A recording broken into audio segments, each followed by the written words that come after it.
야당에서는 김명수 대법원장을 향해서 결과적으로 거짓말을 한 이유도 정권의 눈치 보는 것이 알려지기를 두려워해서 한 것 아니냐라고 공세를 가하고 있고요. 이에 대해서 임성근 부장판사도 입만 열면 거짓말을 한다라고 비판을 하고 있는 상황입니다. 임명 당시에 본인과 청와대는 자평 타평으로 사법부의 독립에 방패막이가 될 뿐이다라는 평가를 했습니다. 그런데 임명 때와는 달리 지금 정치권에서는 그를 이렇게 평가하고 있습니다. 정치권 일각의 반응입니다. 들어보시죠. 이것은 후배의 목을 권력의 뇌물로 바친 겁니다. 대법원장까지 나서 우리 사법부를 권력의 무수리로 만들고 있습니다. 당신들 입맛에 맞는 판결만 내리는 법원을 바란다면 차라리 광화문 한복판에서 인민재판을 여는 건 어떻습니까? 후배 목을 권력의 뇌물로 바친 것이다 라는 안철수 대표의 주장 들어보셨습니다.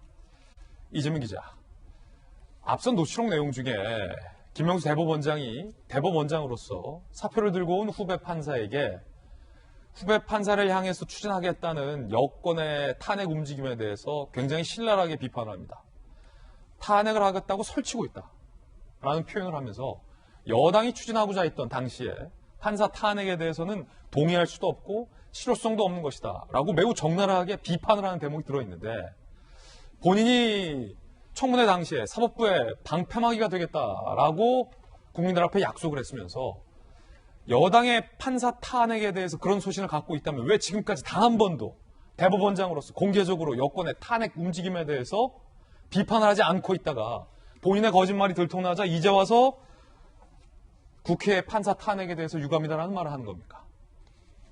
이제 그 대목에서 사실 이제 대법원장이 자신의 소임을 다했느냐 이제 문제가 있는 거고, 물론 이제 대법원 입장에서는 이런 얘기를 했었습니다. 그러니까 법관에 대한 탄핵은 결국 국회와 헌법재판소의 권한이다. 그러니까 대법원에서 관여할 수는 없는 문제다. 이런 이제 입장을 표명했지만, 어쨌든 제가 여러 차례 말씀드렸지만 법관의 독립성을 침해했다는 이유로 법관을 탄핵하기 시작하면 오히려 법관의 독립성을 침해할 수 있다는 굉장히 모순적 상황에 빠지죠. 그런 점에 있어서 굉장히 법률적으로 위법할 때, 그러니까 중대한 사안이 있을 때 탄핵을 추진해야 되는데 과연 지금 임성근 부장판사의 사안이 탄핵할 만큼 중대하냐, 그게 이제 쟁점에 있는 겁니다. 그런 점에서 지금 사실 근데 김명수 대법원장도 임성근 부장판사의 대화 속에서 내가 생각해도 현실성도 없고 실효성도 없고 탄핵을 해야 된다고 생각하지 않는다, 본인이 그렇게 얘기를 하죠. 그러면서 했던 얘기가, 하지만 여당이 탄핵을 하겠다고 하니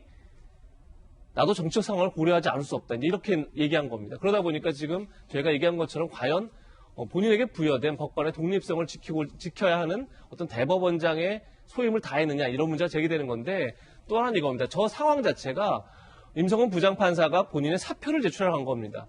근데 사표를 거부를 할 수 있는 거는 법원 예규상 어떤 수사를 받거나 감사를 받을 때만 사표를 반려할 수 있는 겁니다. 그런데 탄핵에 소추될지 모르니 사표를 받지 않는다는 것 자체가 어떻게 보면 김명수 대법원장이 직권을 남용했다, 이렇게 볼 수 있는 여지가 있는 거죠. 그런 점에서 이 문제가 지금 간단히 단순히 거짓말했다 이런 논란이 아니라 지금 헌법에 부여했던 어떤 법관의 독립성 문제, 그리고 과연 사표를 탄핵 소추될 수 있으니 사표를 반려한다는 것 자체가 어떤 직권 남용이 아니냐, 이런 이제 법률적인 문제로까지 비화될 수 있기 때문에, 그런 점에서 지금 김명수 대법원장이 이 문제를 좀 분명하게 본인의 입장을 정리하지 않으면 나중에 계속 논란이 될 수 있다, 이런 생각이 듭니다. 거듭 말씀드리지만 김명수 대법원장은 어제도, 그리고 조금 전 출근길인 오늘도 여권의 눈치를 보느라 사법부의 독립을 훼손한 것 아니냐라는 이 사안의 본질적인 질문과 관련돼서 어떠한 답변도 하고 있지 않은 상황입니다. 김명수 대법원장의 이에 대한 해명 내지 답변이 나오면 저희가 보도를 해드리겠습니다.